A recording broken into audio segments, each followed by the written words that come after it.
নমস্কার বন্ধুরা, আজ আমি আপনাদের নিরামিষ মিষ্টি কুমড়ো রান্না করে দেখাবো। যে রান্নাটা করা খুবই সোজা আর খেতেও কিন্তু অসাধারণ স্বাদের হয়। রান্নাটির জন্য এখানে আমি এক ফালি মিষ্টি কুমড়োকে খোসা ছাড়িয়ে একটু বড় বড় করে কেটে ধুয়ে নিয়েছি, আর সাথেই কয়েকটা বিউলির ডালের বড়ি নিয়েছি।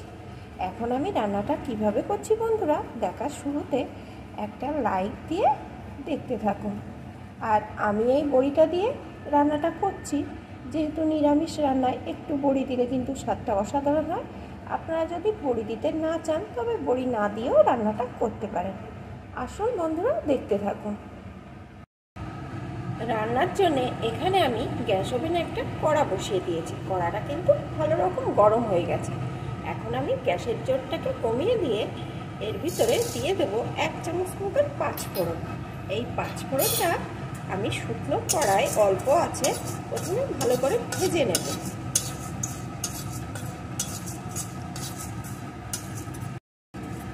অল্প আছে এইভাবে নাড়িয়ে নাড়িয়ে আমি পাঁচফোড়নটা সুন্দর ভেজে নিয়েছি। এখন পাঁচফোড়নটা আমি একটা বাটিতে নামিয়ে একটু ঠান্ডা করে নেব।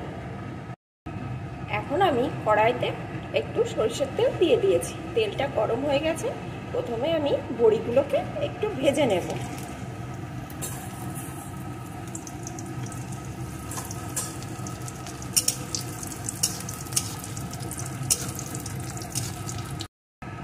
বড়িগুলো এখানে সুন্দর ভাজা হয়ে গেছে। এখন বড়িগুলোকে আমি তুলে নেব।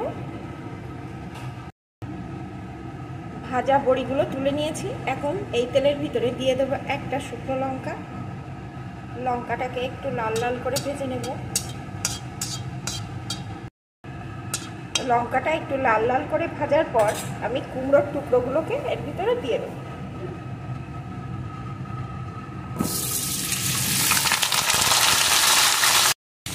এখন এগুলোকেও একটু ভেজে নেব।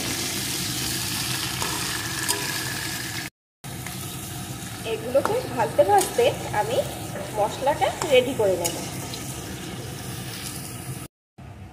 যে পাঁচফোড়নটা আমি ভেজে রেখেছিলাম এটা কিন্তু একটু ঠান্ডা হয়ে গেছে। এখন এই মশলাটাকে আমি একটু গুঁড়ো করে নেব।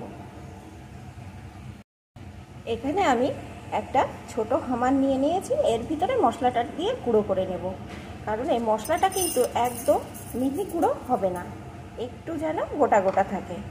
তাই মিক্সিতে দিলে মশলাটা বেশি গুঁড়ো হয়ে যাবে, তাই আমি এইভাবে একটু থেতো করে গুঁড়ো করে নেব।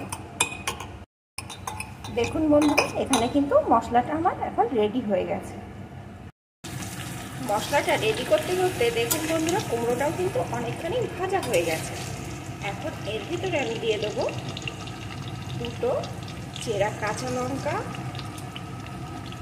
একটা টমেটো কুচি, স্বাদ মতো লবণ, পরিমাণ মতো হলুদ গুঁড়ো, একটু লঙ্কা গুঁড়ো। এখন আবারও আমি এই সমস্ত কিছু দিয়ে কুমড়োটাকে ভালো করে কষিয়ে নেব।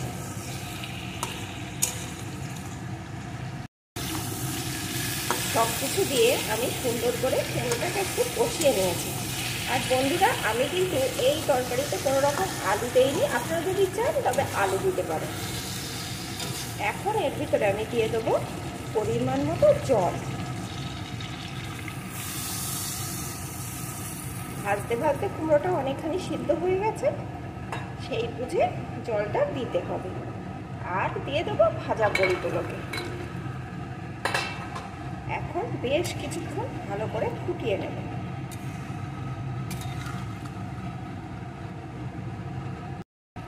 বেশ কিছুক্ষণ আমি এটা রান্না করে নিয়েছি। এখানে কুমড়ো বড়ি সব কিন্তু সিদ্ধ হয়ে গেছে। এখন এর ভিতরে আমি দিয়ে দেবো একটু চিনি।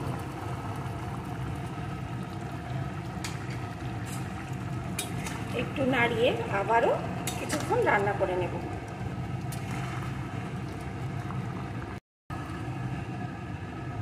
আরও বেশ কিছুক্ষণ আমি এটা রান্না করে নিয়েছি। এখন আমি এর ভিতরে যে ভাজা মশলাটা রেডি করে রেখেছিলাম ওই মশলাটাকে দিয়ে দেব।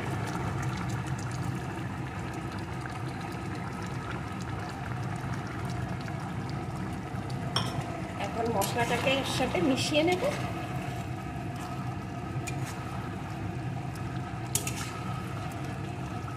দেখুন বন্ধুরা, মশলাটা আমি তরকারির সাথে ভালো করে মিশিয়ে নিয়েছি। এখন কিন্তু রান্নাটা আমার একদম রেডি। আপনারা দেখলেই বুঝতে পারছেন কতটা লোভনীয় হয়েছে রান্নাটা। আর এটা কিন্তু গরম ভাত কিংবা রুটি যার সাথেই খান অসাধারণ খেতে লাগবে। বিশ্বাস করুন বন্ধুরা, এই নিরামিষ কুমড়োর তরকারি সত্যিই অসাধারণ খেতে হয়। আপনারা এইভাবে একবার রান্না করে খেয়ে দেখবেন কতটা সুন্দর হয়। তাহলে বন্ধুরা, আমার এই রেসিপিটি আপনাদের কেমন লাগলো প্লিজ কমেন্ট করে জানাবেন। আর ভালো লাগলে একটা লাইক শেয়ার করে দেবেন।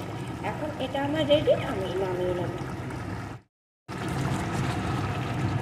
মিষ্টি কুমড়োর নিরামিষ এই লোভনীয় রেসিপিটি দেখতে হলে বন্ধুরা ভিডিওটি না টেনে সম্পূর্ণ দেখতে থাকুন।